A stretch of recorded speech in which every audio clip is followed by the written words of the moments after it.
What's new in the world of hedge fund administration? I'm Evan Cooper with Asset TV, and today's Masterclass we'll find out with 4 leaders in the field. They are Carl Lingenfelter, Chief Administrative Officer at Northern Trust Hedge Fund Services, Lon McDonald, Executive Vice President, Alternative Investments at UMB Fund Services, Jack McDonald, President and CEO of Conifer Financial Services, and Jonathan White, Vice President of Business Development at Videos Fund Services. In today's Masterclass, we'll be discussing hedge fund administration. So first, I'd like to thank all of you for being here. Thank you, gentlemen, and welcome. And let's start off with a little bit about what are some of the latest developments in hedge fund administration. So Jack, let's start with you. What are you seeing? Other than rapidly rising rates, everyone wanting to pay you more, I would say a couple of not a fantasy, the reality. Yeah, exactly. A number of trends, both in terms of client type movements and also in terms of the product. But we're spending a lot of time at Conifer focused on performance reporting and all that means. I'm sure we'll be talking a lot more about it. The regulatory changes and the impact on fund administrators as the golden source of data, if you will. And I would say the third big trend we're focused on is the evolving needs in the middle and back office and what that means to different types of asset managers and how we respond as a strategic partner to them. And Carl, what are you seeing? I think similarly, there's clearly a broadening of the use for hedge fund administration. We see a lot of expansion into what we'd call middle office. It's more than just producing a monthly NAV or even a daily NAV. Much more robust middle office activities. And managers are asking their administrator to do things like typical treasury services that might have been a treasury function of a manager, cash management, collateral, FX, some of those execution type things that aren't necessarily core to sort of the alpha generating strategy, but they're asking their administrator to help support that. And we see that both from sort of long established managers who are less willing to invest in their technology platform from middle office trade capture functions. And then we also see it for startups, particularly prop desk spin-outs that are used to having the full institutional bank behind them. They're now going to start on their own, and they'd rather outsource as much as possible and just really focus on trading. Jonathan? Going on from what Carl and Jack said, I think as they're focusing the fund administration businesses on performance reporting, middle office, automation, I think one of the big trends in the business is where hedge fund managers, particularly the modern, larger, complex hedge fund managers, are looking at fund administrators as sort of centers of excellence where their core competency can be brought through, but apply that as a business solution and not just a secondary fund administration exercise, so that they can rely on that group to be that shadow book to the fund administrator without having to invest in the technology and the people to support that. Lon? Well, I agree with the 3 smartest guys in the room next to me. So I agree that they're right. I think the investment in technology, the investment in reporting is really at the forefront of what we're doing.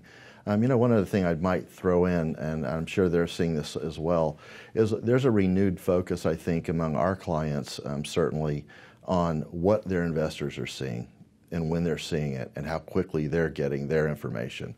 While it's important for the manager to get their information so they can make trading decisions or investment decisions or whatever decisions they're making every day, their investors are really putting a lot of pressure on them. And that's kind of where our focus has been over the last couple of years, is making sure that we're focused on as much on our clients' investors as we are on our clients' needs.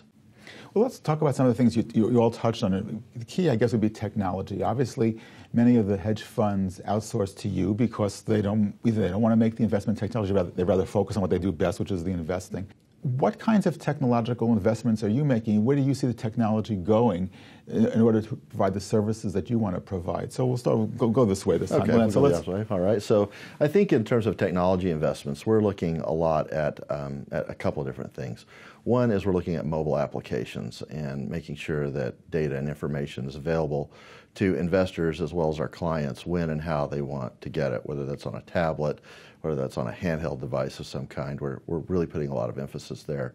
And we're actually finally in testing phases on some of that. And I know that may sound a little bit behind the curve, but a lot of our underlying systems that we have don't come with web-enabled or mobile applications, so you really have to develop that on your own. That's one area. Another area is a lot of discussions around big data. And big data is something that I think is defined differently whether you're looking at a back office, a middle office, or a front office. And I think you guys all are seeing that. So big data is a big discussion for us, and it's where we're applying some money and some resources to actually wrap our heads around that and understand what our clients need and what the investors also want when it comes to that. John? Yeah, I mean, we've invested significantly in technology since 2006. Our focus is primarily straight-through processing, highly automated environments, daily deliverables. That's benefited our clients in that we can timely turn around accurate information at the start of the business day, which is very important to them. But now we're sort of getting into that dashboard type reporting, not from a portfolio management point of view, but from an operations point of view. Operations that want to look at collateral across several counterparties, but they don't want to have a heavy application in-house. They want a dashboard view where they can understand the granularity, slice and dice.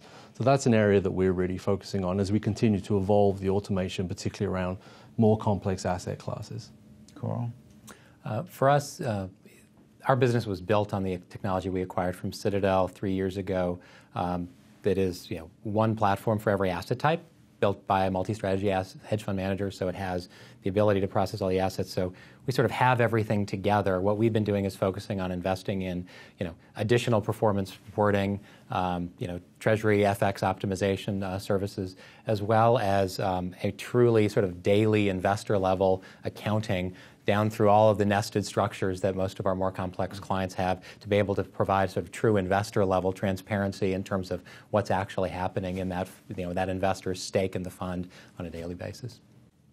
We have a similar approach in many of the comments. Our overall mantra at Conifer is your data all in one place. And so we spent a lot of time thinking about the platform and really relegating each of the various processing engines we use, whether it's a accounting system, a risk system, a market data, custodial feeds, et cetera, and focusing on getting it into the data warehouse and then having an agile reporting layer that sits on top of it that offers mobility, but also being cloud-based has a lot of flexibility in terms of the types of reports you can get. And as our business has evolved to service different types of clients, whether it's pensions and endowments or single manager funds or family offices, we're seeing greater requests from the managers to integrate data from disparate sources that might be outside of a traditional mandate that we were originally hired for, but the conversation evolves something along the lines of, and we also have these other accounts that may be custodied elsewhere. Could you pull those in and reflect them in a similar sort of way? And so it's certainly an evolutionary product of what we've built. It's kind of amazing, actually, listening to Jack, and we were talking just before the session about, the amount and the number of technologists that you have to have on staff to build on top of what you would consider to be really kind of core technologies that you've got already, but it's just not enough. The commercial layers that you put in, whether it's an Advent or something else, it's just not enough. You really have to make some investment in people to build out technology that sits on top of a lot of your core systems. And you guys probably all have that issue, I'd imagine, right? Exactly.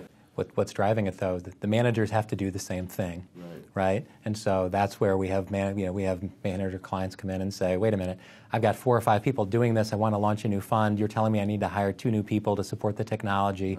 Where does this become scalable? And that's when they really seem open to maybe I should look at outsourcing beyond more than just sort of that monthly NAV package. And I think those conversations where previously it was only those that were really forward thinking and willing to shake up the industry that had to consider that. Now everybody's being forced to, just from a sort of a cost and scalability standpoint. And I think that's a key word, is scalability, right?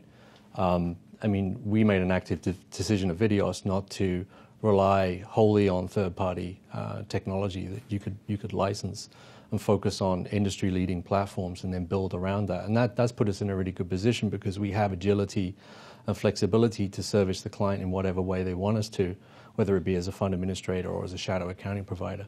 But that scalability is a big consideration for any hedge fund, particularly in that what I would term as the sort of institutional fund in the $1 to $10 billion range. Let me bring up a related issue with technology, is cybersecurity and how important that is to what you do.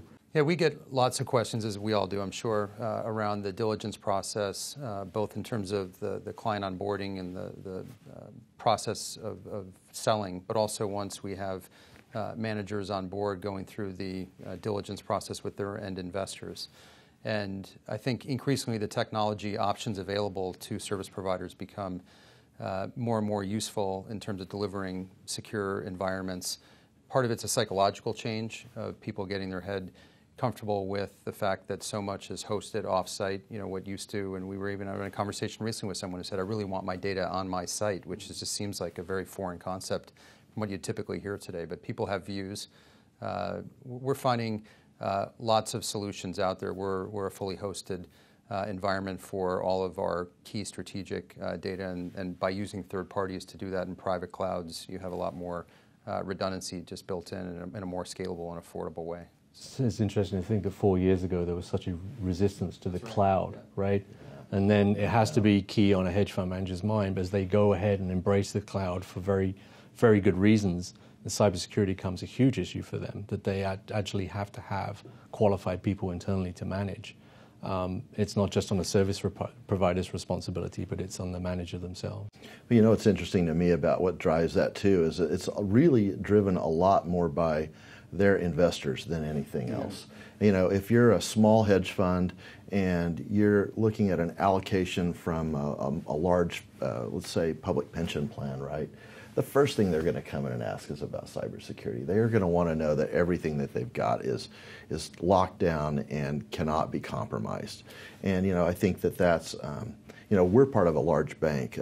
Two of us are part of a bank and two of us are not. We're part of a large bank, and so our cybersecurity measures go probably beyond the pale of what a normal administrator might have to go through that's not a part of a bank, because we are regulated by the OCC as well as the Fed and a bunch of other groups. So we have to be really careful with what we do because we're audited by so many different groups. However, when you get back to that hedge fund client, if you're going to have a large investor come in, they're going to want to know that back office, if you've outsourced it, is absolutely locked down and that their information can't be compromised, and that's what's important to them. Well, Lonnie talked about this a little bit just now about what his firm does. Hedge fund administration is kind of a broad category. So each of you tell us a little bit about what you specifically do and the areas that you specialize in. So Conifer, we have two businesses. We have a broker-dealer business, which is not germane to this conversation, but we do, and it's a business with outsourced trading and some prime brokerage business in it. In terms of the fund administration business, we in some ways are traditional in that we offer monthly fund administration with a daily middle and back office product. I would say what sets us apart is that middle and back office that we've been doing for 25 years. That's evolved as the industry needs have evolved. But we get very close to the point of transaction, always have, and have a ability to carve out that middle office piece to all sorts of different asset managers. Our clients range from single managers, be they hedge funds, private equity funds, et cetera, to state pension plans, family offices, and endowments, university endowments, fund of funds. So really interesting to see the gamut, and part of it's through the merger that we completed in the spring with Vistartis Capital, where our client base now really spans the full spectrum. And Carl? Yeah. I think Northern Trust people know what Northern Trust is, but... Well, so the Northern Trust Hedge Fund Services is the hedge fund administration business we bought from Citadel 3 years ago, but we've really expanded that to encompass all of the other services the bank provides. So it's cash and short-term money management, as well as securities lending and FX execution. We have a broker-dealer.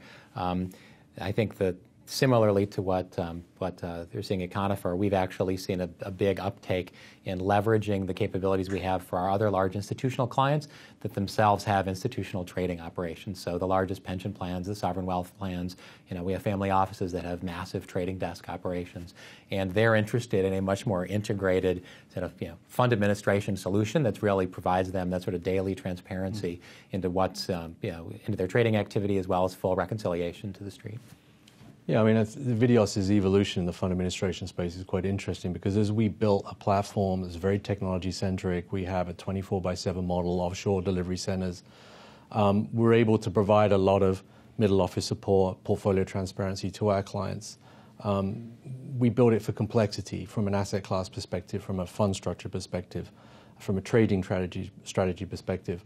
But it turns out that was actually more attractive to the hedge fund world as being an alternative to their own internal shadow book of record, or their investment book of record, I think you should call it, rather than being an accounting book of record. And just by our business model, the approaches we get is more around that shadow accounting function. Even though we still grow our fund administration business, people want that additional reporting. They want something other than just a monthly service. It's that flexibility in their business that really attracts people to Videos. Yeah, we're more of we're a smaller bank. We're a regional bank based in the Midwest in 8 states, and we have an asset servicing arm that UMB Fund Services is a part of. And I think what makes us a little different is the approach we've taken to how we help clients to productize what they do. So we have a series trust offering, for example. So if there's an asset manager who wants to start a mutual fund, we have an investment manager series trust is the name of it, that we can help people launch a mutual fund. It's a legal structure. It's all there. It's a mutual fund in a box. It's a plug and play. You can just come in and brand your own fund and get it going, and you're a part of a structure that's got a board and everything you need, right? So that's one thing that we do that's different. The board members are just sitting there waiting for this? Yeah, they're just waiting around for people to join, and that's really how it works. And that started in 2007, and that's up to about $11 billion in assets and many, many funds. So that's one way we help folks. Another thing we do is we have what we call registered fund solutions platform. So if you're a hedge fund that wants to start, you don't really want to get into the full daily val mutual fund business, but you'd like to have a fund that you can offer to accredited and qualified investors that is 40 Act and does have transparency and makes them a little more comfortable, but you don't want to give up your fee structure and all that. We have another product that you can plug into there. So you can start a fund that feels like a mutual fund in a way, but it also feels like a hedge fund in a way. So there you get the sort of the best of both worlds approach. So we have several different things that we do to help people package investment management the way they want to sell it to the target markets that they have. I think that beyond that, one last thing we do is, I mentioned it before, is we really focus on the investors first. So we know that every client's most important assets is the investors that they have. And so everything we do and the investments that we make, we come at it from that angle, which I think helps us quite a bit. Several of you mentioned shadow accounting. Let's talk about that a little bit. I'll be the guy who asks the obvious question, what is it exactly? And explain what you do in shadow accounting. So we'll start off with Jack. In some ways it was, well, to answer your question, it's essentially performing an internal books and records that becomes a check and balance on the fund administrator of choice. And it has become more talked about and more in vogue, I think in part with Bridgewater's decision to not only outsource their administration, but also outsource their shadow. And that was a couple of years ago, and that was a bit of a shot across the bow that I think woke up the industry in a different sort of way about funds all across the size spectrum having a need that they would need to address about somehow having a check and balance. And that can replace either a version of Excel that someone's running in-house to bringing in-house their own accounting system, whether it's an Advent or a SunGard product or whatever it is, to hiring another administrator to actually shadow, quote unquote, what a primary administrator would do. And obviously Jonathan's business has evolved to fill a role in that segment. We occasionally get hired as a shadow administrator as well, and there's others that are out there. We also will more often get hired as a middle office provider, which essentially becomes the equivalent of a shadow administrator, where we've got our own version on, in our case, Advent Geneva, where we're keeping books and records, but we're not the official books and records. We're not reporting to investors. We're effectively mirroring the same sort of data and accounting that a traditional named administrator would do. Yeah, the topic and trend of shadow accounting is an interesting one, right? So if you sort of triage the types of fund managers, the less than $1 billion, the 1 to 10, and then really the enterprise managers above 10 billion, under $1 billion, what we've seen is the trend is investors are pushing these managers to be more, have more transparency and checks and balances against their fund administrator. How do you know your fund administrator is doing these functions correctly? And I think the focus there is on reconciliations and valuations and pricing, which means that the manager has to bring something in-house. So what we've seen is the trend to shadow is going down in terms of AUM. More and more people are trying to get on that bandwagon to be institutional. But the challenge is once you bring books and records in-house, there's a whole series of headaches that come with it, right? Can you build a flexible and scalable solution that gives you the transparency you want? But then also, the shadow accounting title doesn't always fit into what we often talk about as the investment book of record, right? So you're shadowing your fund administrator, you're shadowing the NAV, right? Doing a NAV compare against the fund administrator, the ability to challenge. But then there is also the business initiative, right? So trying to be much more alpha-centric through the ownership of internal books and records, thinking about portfolio management, greater transparency, data warehousing, risk, treasury, collateral management, all of those things that add value to the book of business, and which is why we call it an investment book of record. What is the portfolio manager looking at? Is it a spreadsheet or is it being fed from an internal accounting system? And the other trend is that there was a clear flight to fund administration post-crisis, right? We all know that. Many hedge funds in North America have been self-administered, right? And now they have a fund administrator and thinking, well, they're running books and records. Do I need to do it in-house? That's where sort of the shadow concept comes from. But as you evolve from the crisis and managers will put more middle office services to their fund administrator, we also see a trend of trying to be somewhat agnostic to what the administrator is doing for them. So having that internal set of books and records to feed everything downstream on the book of business, they need to be agnostic. And that's where we're seeing the trend. Managers trying to think about how can we strategically outsource to the fund admin, how can we strategically outsource to a third party.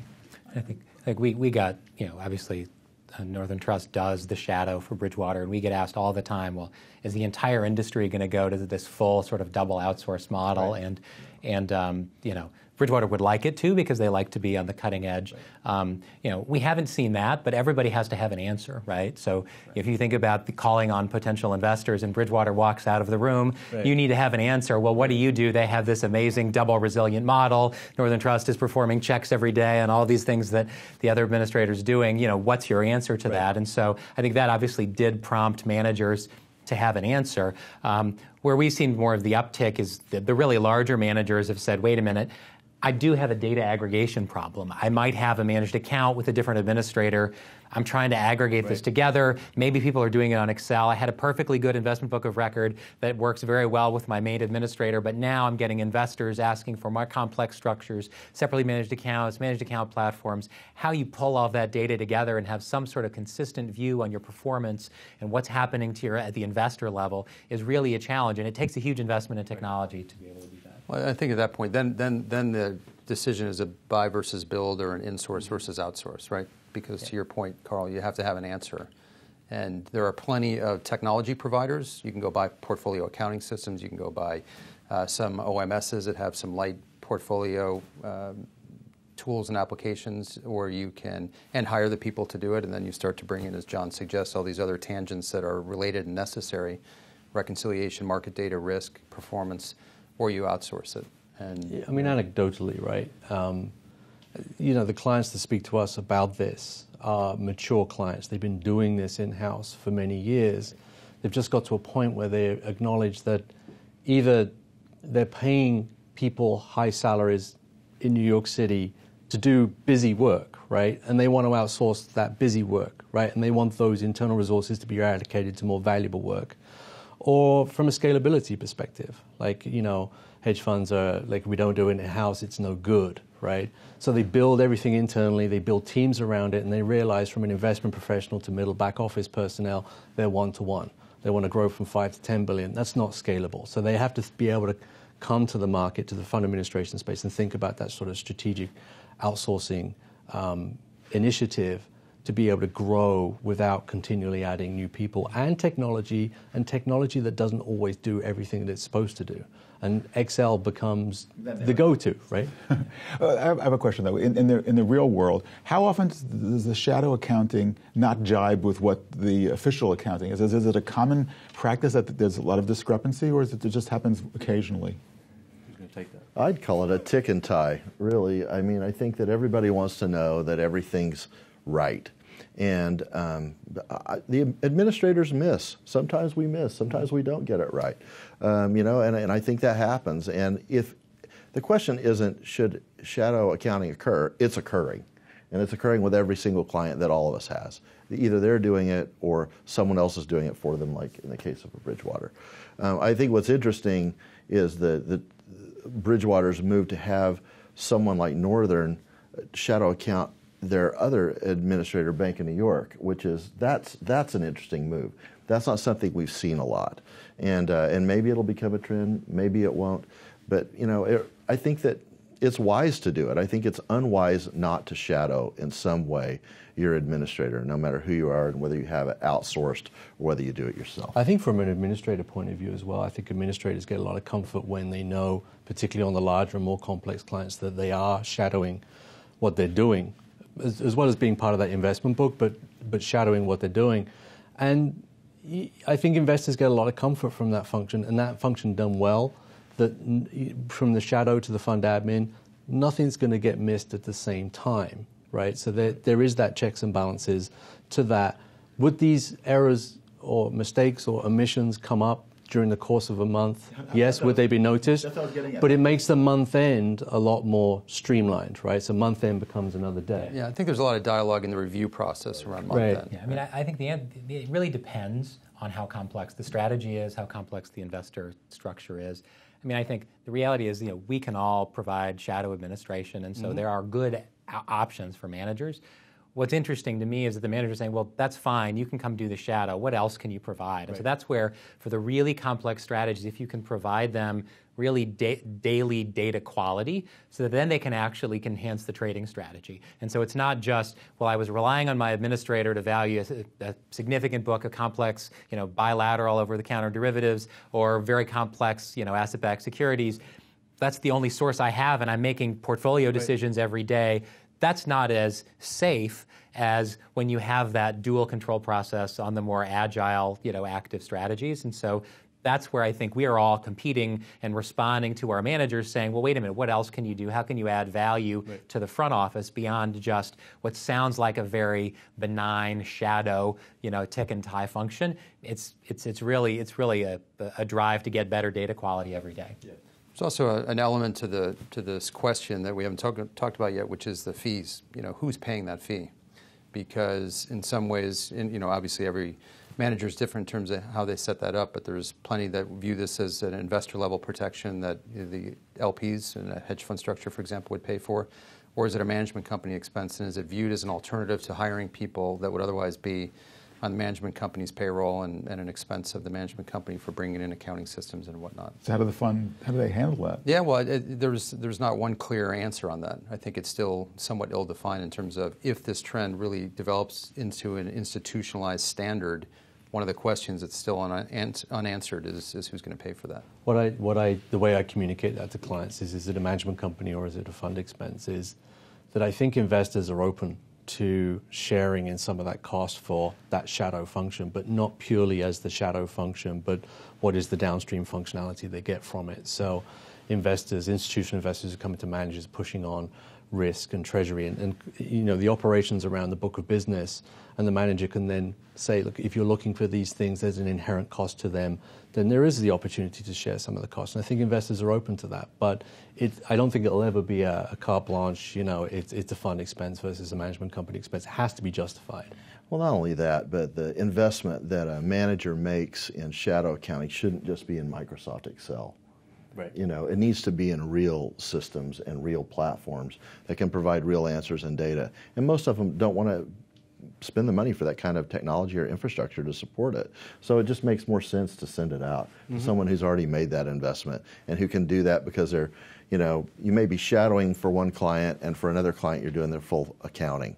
And so, that investment's been made and it just makes more sense. I would say I think we're still very much in the dialogue phase.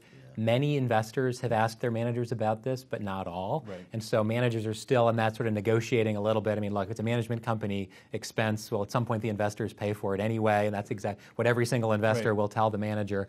But how many of investors? We actually did a survey. 3 out of the 5 big institutional investors want more transparency, but their same managers thought it was more like 1 in 10. Right. So there is still this disconnect where, frankly, investors haven't had enough of these dialogues with their managers to really understand, well, what is shadow? What kind of value-added services? What does it actually mean for me? Right. And managers haven't actually worked to communicate that value proposition to their investors yet either. It's certainly not across the board. Yeah, we often, when investors come to us, right, I think their biggest concern is that the manager's throwing the responsibility over the fence, right? And it's no, there's control and transparency for the manager from a day-to-day basis. They control that relationship, they control the service as if we're an extension of operations and accounting. And that's when the institutional investors go, okay, now I get it, now I understand it. But there is a difference between the way managers describe what they're doing and the way the investors perceive what the manager's telling them. It's delegating responsibility versus abdicating responsibility. Right, exactly. You can't abdicate it. The other thing I want to add on this point is that we're also seeing this role of shadow / middle and back office, because I think in certain mandates they could be somewhat interchangeable, having more relevance where a given asset manager, particularly the larger ones, have multiple products with multiple custodians in some cases and multiple administrators. And in that instance, a middle office or shadow mandate is not only about shadowing or verifying a given hedge fund administrator on a given hedge fund, but also taking multiple products and really becoming a golden source of the truth or a golden source of data for a complex, wide investment management firm. And that's a broad mandate because you're dealing with different products custodied at different places that are administrated or reported on by different entities as well. And then you're really becoming, in many ways, an extension of that firm's operations. It becomes relevant when there's complexity. That's as simple as that. But let's say for a hedge fund manager who's shopping for these services, whether it's shadow accounting or the administrator themselves, should they look at people who do something exactly like the strategy they have? Because it seems so complex, and that, how familiar do you all have to be with what they're doing in order to be a good fit for them as a vendor for these services? What should they be looking for? I mean, I think every manager's operational model is different, and as much as they might say, oh, I'm a long-short equity fund, or I'm a global macro or a credit fund, I think we would all agree so much of what we do is actually consulting with our clients. What's your future target operating model going to look like? And we sit down and we think through the trade flows and what are your teams doing, what are we doing, what are your counterparties doing? And that's frankly a management consulting project that we undertake with each and every one of our clients through that onboarding process and evolving with the clients as they evolve and they change the scope and structure of their own business. And so, there really isn't one sort of one-size-fits-all solution to shadow outsourcing or even fund administration or a middle office service. You got to work with each manager and each of their own internal operations and technology models to come up with a solution. Every hedge fund manager, every long-short hedge fund manager is the same, but they're different, right? Everybody has a different view of the business, their book of business, and the world around them. But there is safety in numbers. They want to know that you do similar work. But then if a manager attacks the problem with, I want to go to a group that does this for exactly the same types of clients that I am, then they're sort of losing the conversation around the consultancy aspect and the flexibility, because there's always an element of legacy. You don't get to be a $5 billion manager without building a significant amount of legacy, right? So how does this fit in today, and how does it evolve over time? So if you approach it from, I'm looking for a group that does this for my peers in exactly the same mode, you're not going to get the full benefit from the conversation and the potential evolution of that solution. It's rarely an issue, I would suggest, for any of us, because I think in the end of the day, the discovery process, if you have an educated consumer or buyer coming who's looking at your services, they really want to find the right home. And there's, perhaps I heard so-and-so is using you and I want to be in that club too. But beyond that, we all want to find business that becomes referenceable business for us. And we all want to find business that fits our capabilities and not stretch them in an unfair way where we are set up in any way, shape, or form not to exceed expectations. And I'm sure we all walk away from business in the end of the day and don't compete for it just because in the end it doesn't feel right for whatever reason, right? Yeah, I know that. I totally agree with you. And we had a conversation about this a couple of months ago. And I think that culture fit is such a huge issue. You really need clients that fit what you do and you fit what they do. And it feels good when you're talking, you're able to communicate well. And the interesting thing to me, that was said just a moment ago is all long-short funds are different, and you know what they all are? They all are, because they're all run by different people. And every single one of these folks that we do business with, I love all our clients, and not a single one of them are the same. Personalities are different, approaches are different, expectations are different. While they all kind of run in a similar vein, everybody's an individual. So that's good. That's part of the fun of being in this business and taking care of people. But definitely, I agree with everything that these guys said. You have to really match up, and that isn't just about capabilities. It's also about culture. Let me bring up a subject that everybody just adores, which is regulation. Don't be ignored. So you're all savoring yourself, the chance to talk about regulation. But let's talk about that. What's new? What do you have to do to comply? What do the clients have to do? What do you do to help them comply with the regulations? So Jack, I know you're dying to talk about regulation. Well, it's an open-ended question, right? And I think we as administrators are the logical service providers, partners, to help our managers respond to the regulatory requirements that they face. And what we've all experienced just over the last couple of years alone is that we don't know exactly where the twists and turns are going to come. There's going to be more regulations that come down the pike that we're going to have to deal with. And we know that we're going to get asked for support. And at its base level, I think it's around the data, because we have all the data and we need to be able to render that in a way that helps our clients satisfy the requirements that are upon them. There's a whole host of different solutions, front ends, reports, whether it's Form PF, FATCA, et cetera, without getting into the weeds, that you either build in-house, in which case we've built some, or you partner with other providers to provide them. It's not going away. Clients appropriately, I view, are going to continue to come to us because we are that golden source of data in the books and records. And so it's a partnership that's inevitable, and I think it's finding, again, for each one of our respective firms, the right balance between buying something, building it, and how we partner with our clients, and getting the commercial aspect of that right as well. Yeah, I think the basic reporting function of Form PF and AIFMD, for the most part, there are solutions out there. They work pretty well, particularly if you have all of the data. People haggle a little bit over how you define things. What's more interesting to me is sort of the operational impact that the derivatives regulations have had. People said, oh, great, central clearing, this is going to be good safety and security. But the operational impacts of it that actually affect our clients' trading strategies, I think nobody really thought through and nobody really realized, wait a minute, I've got to be able to do some trades, paper still, I've got to be able to do some, and it's, it's cleared in a SEF, and in other cases it's central. And if your administrator and your own operations aren't set up to do all 4 different permutations of that and throw in European regulation in different markets and it gets even more complicated, then suddenly you've got friction with the front office. And so our operational clients are now really focused on, wait a minute, the execution of this derivatives regulation is impacting us. And the other interesting thing, I think, is that the reporting in Europe is very similar to what we've done here in Form PF, but they have much stricter sort of investor protections in terms of depository and oversight and ownership of the underlying assets. And I think it's only a matter of time before investors, at least, if not the regulators in the U.S. market, start asking for similar types of protections.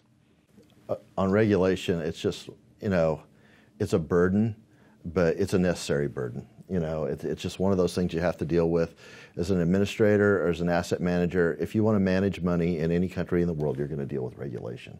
And when I look at what's happening regulatorily across the world, you guys may disagree with this. I'd love to hear an opinion. But I really kind of see a merging happening. And I think you kind of touched on it there for a second. You've got a lot of packaged product development going on. Everybody wants to have a liquid alts fund, or everybody wants to have a UCITS product, or everybody wants to have some kind of a product that they can sell to a wide-ranging group of investors. And I really think, maybe not in my working lifetime, but sometime in the next 20 to 25 years, we will see an eventual move towards a globally offered kind and set of investment products. Maybe it's UCITS all over the world. Maybe they're sold here in the United States. Maybe the 40 Act gets reformed and goes away. Maybe a part of what's great in UCITS and with the depository and some of the added regulation there gets adopted here. But I think this all starts to come together into one way to package investment management that goes globally, so that you're, as a manager, whether you're in France or whether you're in the United States or whether you're in China, you're not having to support multiple regulatory regimes and structures. You can package one set of investments and sell it everywhere. And I think that is sort of the evolution that we're all going to see over time. And when it hits, I think firms like ours have to be ready and be, skate where the puck's going to be and be ready for that, because regulation is never going to go away. It's going to get more intense. It's going to get more difficult to manage. And as needs of investors evolve across the globe, that's going to drive regulation. And that's what's continuing to drive it the way it's going right now. I mean, I don't know if you guys see it any differently. But I think it's going to take a really long time. I mean, we had some conversations with a client that said, well, you need to make sure you can update us every month on any change in the AIFMD regulations. And I said, well, I can probably do that in Ireland and Luxembourg and the Netherlands and Scandinavia. But you really want me to do it for all EU countries? What about Croatia? What about Slovenia? What about Italy and Spain? The regulations are in a very different state of maturity. And I think for the fund centers, we probably will see a convergence. But the investor base is still fragmented, and managers will always be going and trying to find that edge to generate new distribution in a market that maybe somebody else doesn't cover quite as much. And so our job is going to continue to be a little challenging, I think, to try to keep up with the regs. Yeah, certainly distribution's a big issue because it's very different globally and country by country than it is here in the U.S. So that's an issue. But the idea of getting everything under one structure is, I think, pretty appealing to a lot of people. Yeah. It's funny how, from a regulatory perspective, we all sort of gel onto the Form PF, AFMD, FATCA reporting. But you see managers out there looking at the liquid alt space, thinking, hey, let's launch a 40 Act fund. It's a means to acquire new assets. And then, first of all, it introduces a whole new set of operational headaches, which revolve around the compliant nature of those products. And now your hedge fund managers are dealing with custodians, and traditional managers are dealing with prime brokers, and that's very unfamiliar territory to them. And there's room for error there. So I think the regulation tidal wave continues to come. I even think personally, like from a Form PF perspective, it's not all set in stone, that it's going to evolve, and they need partners in the business that can help with that. And fund administrators are well positioned to be that, because I don't think anybody's going to do the regulatory reporting often, a non-official set of books and records, and that's where the administrator lies. Well, Lonnie gave us a view of what he thinks will happen 20 years from now with universal mutual funds, or whatever you want to call them. You heard it here first. Okay, we'll remember that. We'll see 20 years from now. He also said he's going to be long since retired, if I got that right. It wasn't his working life. Yeah, exactly right. Well, let's go to maybe the 3 to 5 year horizon and get everybody's view. What do you think is coming? You're in a unique vantage point of seeing these developments. What do you think will be happening in hedge fund administration and in hedge funds over the next 3 to 5 years? Two things. One, I think the growth of middle and back office services will continue to evolve and expand, and it in some ways is a catch-all for all sorts of different services and systems and technologies, but that as a business unit, I think will expand. We're seeing more and more technology providers looking at building solutions, tools, software to help address the internal operational infrastructure needs of investment managers. So that's one trend that I think will evolve. And the other is adoption of our services by different types of asset managers beyond just hedge funds. Private equity, an easy trend to latch on to. Other types of permanent capital, whether it's peer-to-peer business development corps, but also family offices, pensions, endowments. I think we're going to see a much broader client universe than we've ever seen before. Carl? I guess I would say that broader universe of people using these services we absolutely see, but that's actually going to force managers to change the way they interact with their investors. The savviest managers already do this. They're thinking about how their strategy fits within the overall portfolio, but that actually requires you to do the data aggregation for your investor from the entire rest of their portfolio, whether it's engineered beta and what your alts looks like. I mean, the CalPERS decision, in my view, is just an end to the one-size-fits-all hedge fund bucket. Instead of a manager going in and saying, hey, I want to be one of your 10 or 20 or 30 managers in the hedge fund bucket, they need to come in and say, here's how my credit hedge fund strategy complements your broader fixed income strategy. How do I fit with PIMCO or Janus? If you're going to follow Bill grouse with your fixed income money. How does that hedge fund manager fit within that portfolio? And that creates a very different set of data aggregation and investor sort of solutions that managers are going to need to invest in to capture that business. Yeah, I think you're going to continue to see the trend in like the blurring of the lines between the traditional manager to the private equity to the hedge fund. That everybody's looking at a different way to make money and aggregate and attract assets. And I think that you're going to see continued adoption of going to what I would call centers of excellence, where, we want to be agile in our strategy, but we don't understand how to do maybe the operations and back office around that. So leveraging fund administrators more, and even from also shadow accounting perspective, but coming to the service provider community, seeking that agility. There will be hundreds and hundreds, thousands, maybe more hedge funds than there are today. Don't you think? There'll be a lot more because people are still creating product. People are still taking a great idea about how to manage money, how to create alpha, and they're making it as complex as they possibly can, and then they're rolling it out to administrators like us to take care of. So it'll be interesting to see what happens. I know just in the growth of on the regulated side as well, that's going to grow.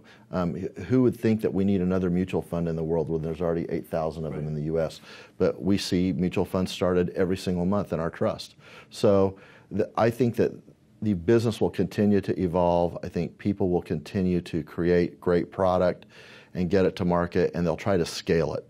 And they'll try to figure out how to get distribution the best way that they can. And we'll be on the other side of the room waiting for them to come into us and help them out with the back office piece. But it's going to continue to happen. It'll grow. There's no question about it. I did follow on one thought that somebody mentioned. I wonder if this is totally crazy, but talking about family offices, do you see a trend perhaps where wealthy individuals come to you to say, we have so many investments all over the place, we can't keep track of it. That's what you do for a living. You keep track of it for us. Less so the individuals, but the team they have to manage the family assets, right? As the individuals are looking for more transparency, particularly across trust structures, et cetera, that they want the tools to be able to get the transparency and provide the reporting back to those individuals.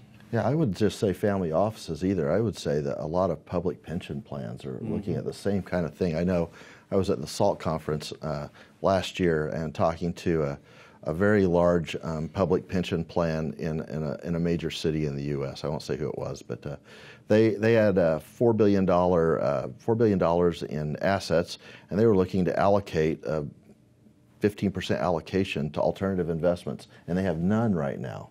And so what do you have to go through to make that happen? I mean, that's a big decision.